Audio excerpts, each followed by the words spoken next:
I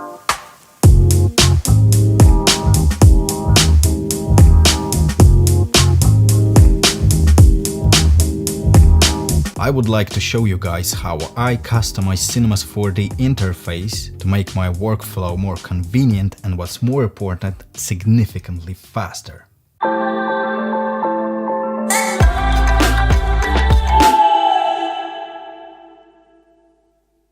Some of you already seen my tutorials, and you probably noticed that my interface has more buttons than there are in standard layout. Surely this kind of things are done to each artist individually, but I will actually explain why each feature speeds up my workflow. And if it's something that won't be useful to you, you will at least know how to customize Cinemas 4D interface. So let's open up Cinema 4D. To start customization, go to Window, Customization, Customize Commands, and create a new palette. This will create a blank window in which we will put our buttons. Type in Transfer Objects. That's a really useful feature I use a lot, especially when I need to transfer one object into position of another. Like this.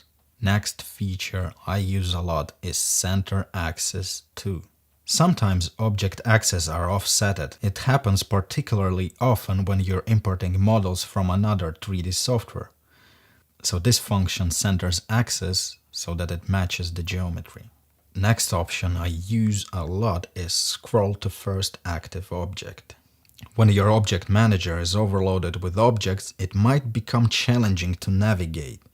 With this function you can select desired object in Viewport, click, and it will appear in the object manager.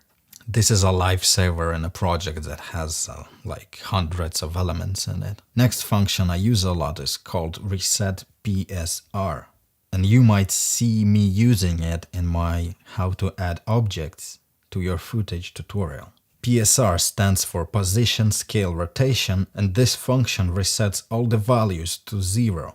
When I'm creating a new object, usually I do it with Shift down so that it appears under the main object, and Reset PSR matches the position of newly created object to my previous object. Next function is Loop Selection, and it is helpful when you're modeling. In polygon mode, sometimes you need to select a whole row of polygons or something like that. This selection mode helps to do that. By default, it's located under Select menu, but I prefer to have it in Quick Access. Next function is Fill Selection.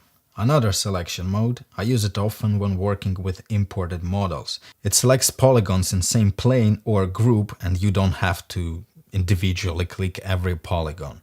Alright, next feature I use a lot is not something that comes with Cinema 4D. It's a script that is available for free and you have to install it. The script is called Points to Circle. Link to script itself is in this video's description. Download the archive. Then in Cinema 4D click Edit Preferences, open Preferences folder and drop the file in Library Script. This script is awesome. What it does is when modeling in points mode, you can select points, click on the Points to Circle button and align points in a circle shape. It helps to create neat holes in objects. You're welcome. Now I will create a new palette to add some features that helps me to work with materials. Select materials of active objects. It's same as Scroll to Active Objects in Object Manager, but for materials. It helps to navigate through mess in a complex project.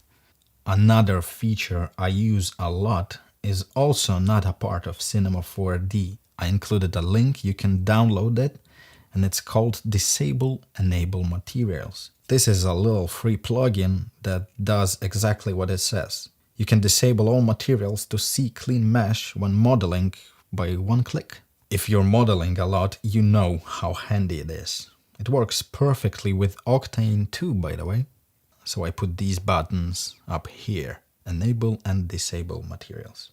Next feature is called Magic Solo. Another little plugin I use. Link is in description. This plugin hides everything apart from active object. It's very useful when you're modeling and need to see particular element of your model. I put Magic Solo button right on the left below my main tools palette. Next button I have in my customized interface is called New View Panel. It creates a new separate viewport and you can set up views from top, left, right or front in the way you need. Next feature is Timeline F-Curves. By default it's accessible from Window Timeline F-Curves, but I use this window so much that I prefer to have it in quick access. This is used for animation, in case you didn't know. Next window I always want to see in my interface is Console. I use it specifically to see what Octane is doing. If Octane crashes, I see it straight away instead of wasting time thinking it's still loading assets in GPU. See, all the updates are listed like a log in here. I also want to have that Live Viewer window button at the top here, because sometimes I need to close the window and I want to be able to quickly open it back. Now we will do some viewport adjustments. To do that, click here on Options, Configure, and the Settings window will appear on your right. Let's click View tab first. Settings in this tab are not permanent. If you want, you can set it up every time with every new project. What I like to use here is Tinted Border. If I set it to 75, then borders outside my resolution will get darker, and it helps me to see if animation is in actual frame. Because viewport is scalable and you cannot clearly see what will be in your final frame. So these tinted borders help you with framing. Now let's modify permanent settings.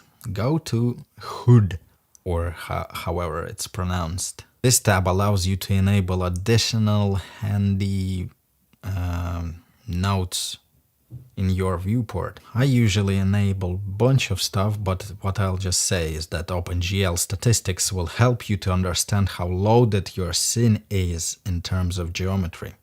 Experiment with the rest. Something might be helpful for your particular workflow, something might not be useful.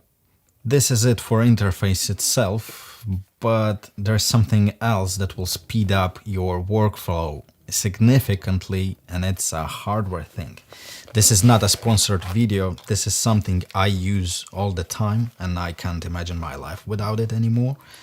And this thing is called Space Navigator. I will leave a link down below. This thing basically allows you to have those fancy smooth transitions, and I can fly around in 3D space. And it's much more faster than navigating using just icons.